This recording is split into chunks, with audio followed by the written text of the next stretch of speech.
So, if you live off of compliments, you'll die from criticism.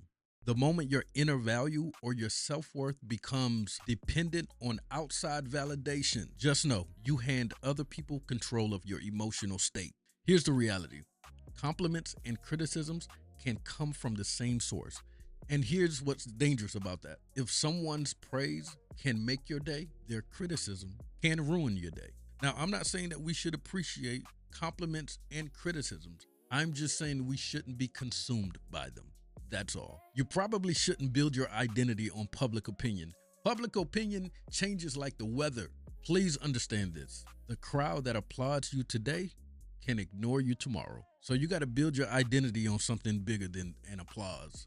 Now, once again, I'm not saying that we can't appreciate those things. All I'm saying is validation is addictive, especially if it comes from the right person. And we all love a good compliment. So the danger isn't enjoying them, the danger is needing them. Because once you start needing validation, you begin performing for approval instead of just living authentically. Once again, there is no harm in criticism, constructive criticism. The prison is needing approval, needing applause. But here's really the truth, though. Here's the truth: criticism really reveals what compliments have been hiding. So many people appear confident until they're criticized. And logic, why is that? I'm glad you asked. Because for so many people, compliments act as an emotional life support. The criticism did not destroy their confidence. It only exposed that their confidence was not built internally. One thing that I've learned, and I'm constantly learning: criticism doesn't always break you.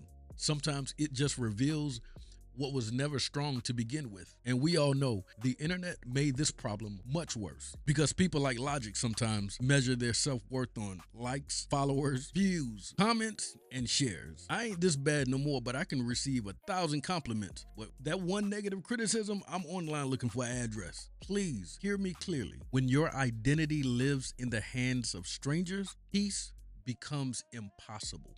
When your confidence is mature, it can survive criticisms and praise. You can hear, "Yo, you're amazing," without becoming arrogant. When your confidence is mature, you can hear, "Yo, you're terrible," without becoming destroyed. Real confidence is the ability to remain yourself regardless of the review. Now listen, I don't think we should downplay criticism though. Not all criticism is hate. In fact, the majority of your growth is going to come from the criticism. More times than not, the criticism contains the information you need. If you become addicted to compliments, you'll only reject valuable feedback because it hurts. Growth, and I'm learning this, requires you hearing things that are uncomfortable.